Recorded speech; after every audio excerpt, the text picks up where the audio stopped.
कक्षा 9 में घातांक के विषय में पढ़ेंगे और कुछ जो है उसके क्या गुण होते हैं उसके बारे में देखेंगे और कुछ सूत्रों के बारे में। जैसे घातांक की जब बारी आती है तो इसमें कैसे लिखा जाता है इसको सीखेंगे। जैसे हम कहते हैं 2 के घाते 3 बराबर 8, यहाँ इसको हम आधार कहते हैं और इसकी अंग्रेजी होती है बेस। ये जो होता है घात कहलाता है, जिसको एक्सपोनेंट या पावर कहते हैं। और ये जो है आपका 8, ये संख्या या नंबर कहलाता है। अब कुछ और उदाहरण देखेंगे। जैसे 10 के घाते 3, इसका मान जो होता है 1000 होता है। -2 के घाते 4 कर लिया जाए, इसको 4 बार गुणा करते हैं। ये आधार जितना होगा घात जितनी है उतनी बार गुणा होगा। -2 गुणे -2 गुणे -2 गुणे -2, और पहले चिन्ह का गुणा करते हैं। ऋण ऋण धन होता है, फिर धन ऋण ऋण और ऋण ऋण धन हो जाता है। तो धन लिखते नहीं हैं। और 2 दूना 4 दूना 8 दूना के 16, अर्थात -2 के घाते 4। और धन और ऋण के नियमानुसार एक आध उदाहरण और देखते हैं हम। जैसे -5 की पावर 3, ये हो जाएगा -5, मतलब आधार का 3 बार गुणा होगा। -5 × -5। यहाँ हम देखेंगे ऋण ऋण धन होगा और फिर धन ऋण ऋण होगा। 5 × 5 = 25 और ये हो जाएगा 125। इस प्रकार हम यहाँ से एक सूत्र कंक्लूजन के रूप में निकलता है। वो होता है कि अगर -1 के पावर सम संख्या होगा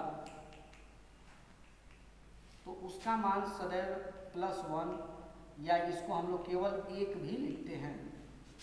और अगर -1 के पावर विषम संख्या होगा तो इसका मान आपका -1 होगा। इस पर कुछ उदाहरण देखते हैं।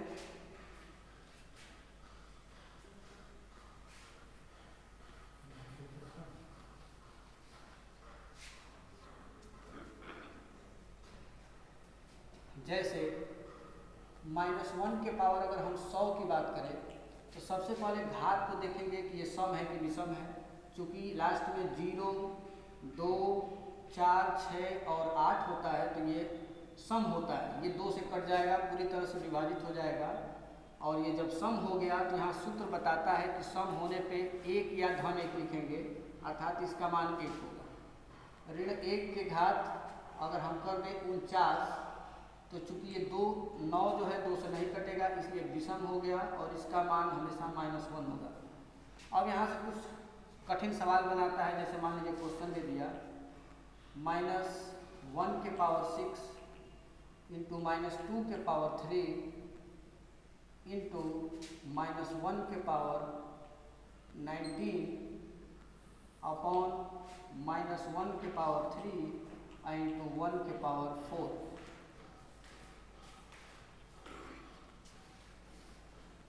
इसको कैसे हल करेंगे? तो जो अभी हम लोग सूत्र देखे थे उसी का इस्तेमाल करेंगे। ऋण 1 के घात 6 मतलब सम है, इसका मान 1 होगा।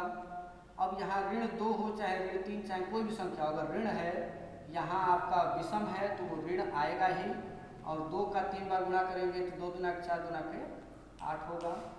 फिर यहाँ से -1 के पावर विषम है तो इसलिए ये भी -1 होगा। और इसको फिर करेंगे, ये विषम हो गया तो ये -1, और ये आपका चूँकि 1 है, 1 की घात कुछ भी हो, अनंत भी होगा, तब भी उसका मान 1 ही आएगा। अब यहाँ ऋण का ऋण कट कैंसिल हो जाएगा, 1 का गुणा करेंगे वही मिलेगा, तो ऋण 8 हो जाएगा बटा में 1, और इसका मान होगा ऋण 8। कुछ सवाल आपको दिए जा रहे हैं, इसको आप घर पे लगाएं। जैसे पहला क्वेश्चन -2 के पावर 3 × -1 के पावर 6 और -2 के पावर -2।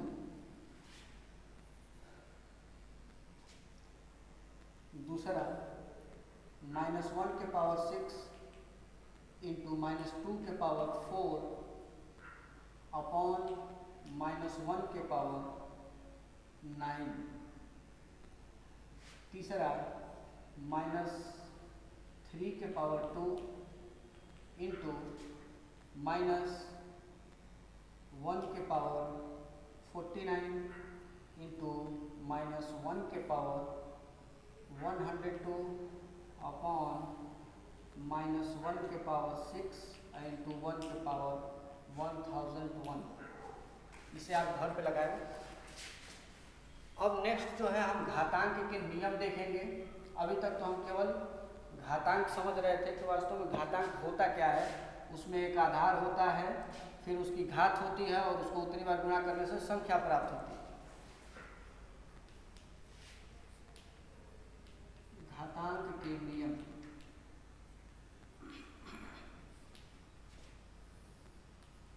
इसमें कुछ नियम होते हैं। जैसे सबसे पहला नियम, अगर मान लीजिए कि a के घाते m हो जाए और इंटू a के घाते n हो जाए। यहाँ हम देखेंगे कि जो मूल है दोनों के समान आधार समान, सॉरी मूल नहीं, आधार समान है और भिन्न उनकी जो घात है वो अलग अलग है, भिन्न है। तो इस अवस्था में एक ही आधार पर घातों को जोड़ दिया जाता है जब उनके बीच गुणा का चिन्ह हो। दूसरा, a के घाते m हो डिवाइडेड बाई a के पावर n हो। इसको हम दूसरे रूप में भी लिख सकते हैं। इसको लिखना चाहे तो a के घाते m बटा a के घाते n भी लिख सकते हैं। तो इसमें हमेशा भाग होने पर अंश आधार समान होगा और जो घात होगा उसमें अंश के घात में से हर के घात को घटा दिया जाएगा। तीसरा नियम, अगर मान लीजिए कि किसी आधार की घात m है और उसी के घात n हो जाए तो इसका मान a के घाते और इनका आपस में गुणा हो जाता है m इंटू n। चौथा, अगर मान लेते हैं कि a के घाते या किसी भी चर या अचर के घात 0 होगा तो उसका सदैव मान 1 होता है। अगर इसको ऋणात्मक पद प्राप्त हो, जैसे a के घात -m हो जाए तो इसको धनात्मक करने के लिए, चाहे चिन्ह में परिवर्तन करने के लिए हर पद में ले जाते हैं। यहाँ से जो अंश पद है वो हर में जाएगा तो चिन्ह बदल जाएगा। अगर यहाँ प्लस होगा तो माइनस और माइनस होगा तो प्लस, ये हो जाएगा a के घाते m। या इसी को हम दूसरे तौर पे समझें, अगर 1 बटा a के घाते -n हो तो ये अंश पद में जाएगा तब धनात्मक होगा, अर्थात a के घाते और ये केवल n हो जाएगा। फिर छठवां नियम, अगर आधार a हो और इसके घाते मान लेते हैं m है इंटू, फिर आधार चेंज हो गया लेकिन घात समान है तो इस अवस्था में आधार आपस में गुणा है तो गुणा हो जाते हैं a इंटू b और ये घात हो जाएगा m। सिमिलर भाग वाली नियम लागू होगी, a के घाते m होगा डिवाइडेड बाय b के घाते m। तो यहाँ भी आधार समान है, सॉरी आधार भिन्न है लेकिन घात समान है। तो चूंकि भाग है इसलिए हम लोग यहाँ a बटा में b के घाते m लिखते हैं। तो ये हैं कुछ घातांक के नियम जिस पे कुछ हम लोग उदाहरण देखेंगे। जैसे पहले का देखें, पहला क्वेश्चन, तो 2 के घाते 4 इंटू 2 के घाते 2 और भागे 2 के घाते 3। इसको सरल करने के लिए सबसे पहले इसको अंश पद में इसको सिंगल बनाएंगे। ये 2 के घाते आधार समान है तो घात आपस में जुड़ जाएंगे। क्योंकि यहाँ हम गुणा का नियम देख रहे हैं कि गुणा होने पर आधार समान हो और उनके बीच गुणा का चिन्ह हो तो घात आपस में जुट जाते हैं। ये हो जाएगा 4 घन 2 और बटा में आपका रहेगा 2 के घाते 3। इसको हल करेंगे, 2 के घाते ये 6 होगा और बटा में 2 के घाते 3।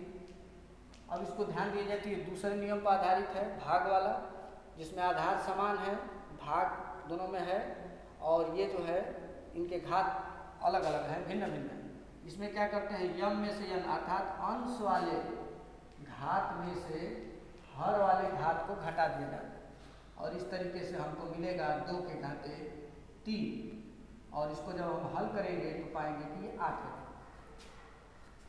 दूसरा क्वेश्चन देखा जाए, जैसे 3 के घाते 2 होल के घाते -4 इंटू 3 के घाते 3 बटा में 3 के घाते -6।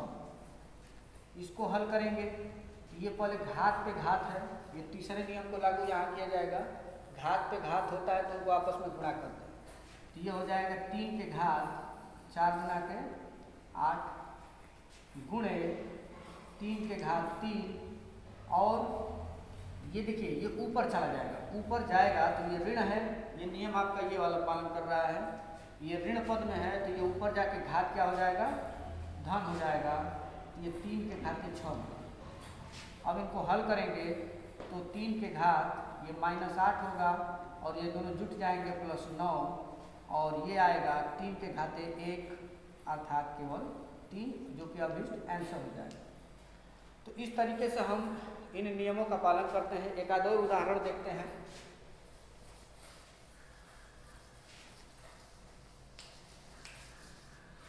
जैसे 4 के घात 2 होल के घात 3 और पूरे के घात 4 हो जाएगा। यहाँ क्या करेंगे, नियम घात पे घात होता है तो उन सब का आपस में गुणा कर देते हैं। 2 गुणे 3 गुणे 4 और ये हो जाएगा 4 के घात 24। फिर एक उदाहरण, जैसे 2 के घाते 0 गुणे 2 के घाते 5 गुणे 2 के घाते -2 और बटा में 2 के घाते -3। इसको जब हल करेंगे तो इसका मान हम जानते हैं कि 1 हो जाएगा और ये हो जाएगा 2 के घाते, ये घट जाएगा 5 - 2 और ये ऊपर जाके 2 के घाते 3 हो जाएगा। इस तरीके से ये 2 के घाते 3 और गुणे 2 के घाते 3 और ये फिर जुट जाएंगे तो 2 के घाते 6 और इसको हल करने पे हमें 64 प्राप्त होगा। इसके कुछ सवालों को अगले वीडियो में दिया जाएगा जिसको आप लगाएंगे।